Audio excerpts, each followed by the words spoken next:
Here's that hose and nice, and it's very solid. But what I'm really down here for is something that the avid subscribers of my channel may recognize in the background from other videos. Well, there's that, which was a tiny little water wheel that I made a long time ago. And this. Maybe not. That is frozen in place. And it's got concrete on it. It's a sink. And we need a temporary sink to get to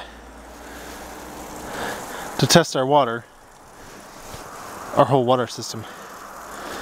And I was just going to use that as a temporary sink until we could afford a larger, more expensive 45-inch vanity.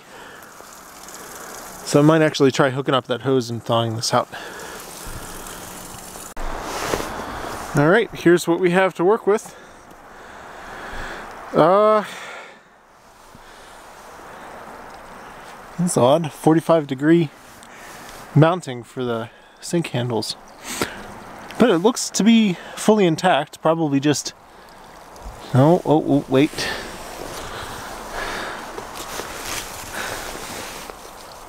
It's got a crack. So I guess we're not using this. See right there. Alright. So we'll do something else.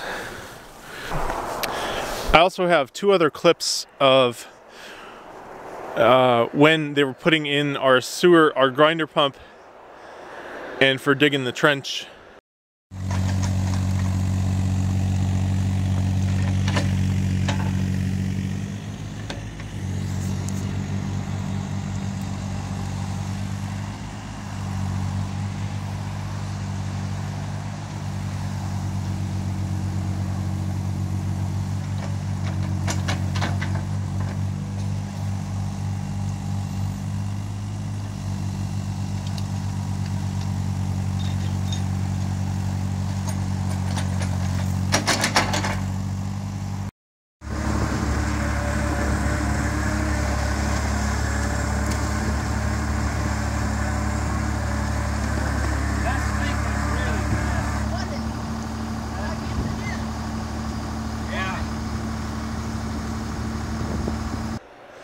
But the grinder pump one, I only got like a few seconds of it because then their fittings were loose and they were leaking hydraulic fluid all over the place. And then I left and they fixed it and drilled the rest of the hole without me, and that's actually an 8-foot deep tube, and they used a an auger for that. It's like a 20-inch auger. Massive thing. And then that ran up here, and then that's where our alarm box is for the grinder pump. And the water's in too now and hooked up at the street. So I need to, well, the guy that put in the grinder pump is gonna commission the grinder pump system. So that's why I was looking at that sink to get some sort of water source in the house, because right now it's all just uncapped fittings. I guess unless we just hooked a hose up to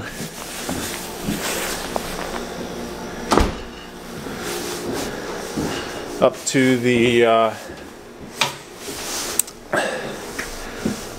washer hookup, because those are regular hose fittings, and I could just dump it right down here, and that could serve as testing it.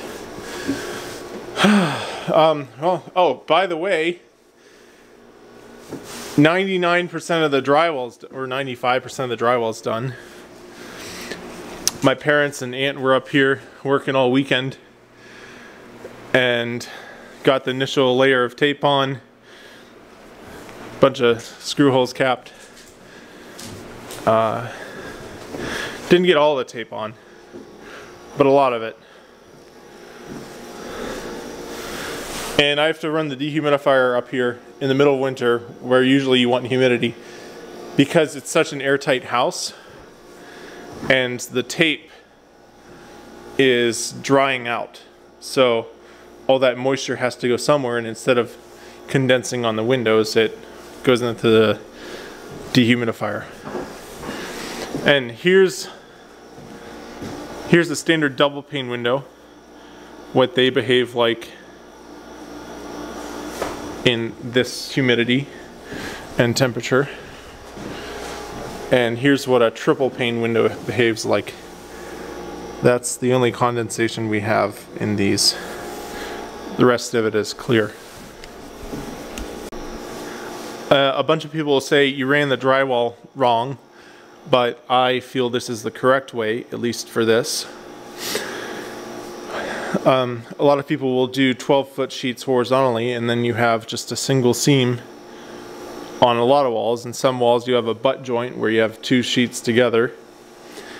But then that leaves you with a beveled edge at the bottom and a beveled edge at the top, because these are 8-foot walls. Another way you could do it is you take your 12-footer, you take one of them, you cut it in half, and then you do a half at the top, a whole sheet, and then a half at the bottom. And then you have, again, more seams, a lot more seams, probably the same amount of seams as this. But this way it's real easy to just hang them up, and there are absolutely no unsupported seams, because every seam is screwed to a stud. And for that reason I feel this is the proper way to do drywall, at least in this implementation. So on the injuries board, no additions. I know you guys are excited about that. New update here. I moved some of my plants up here from downstairs where it's cooler and not very bright, and up here it's warm.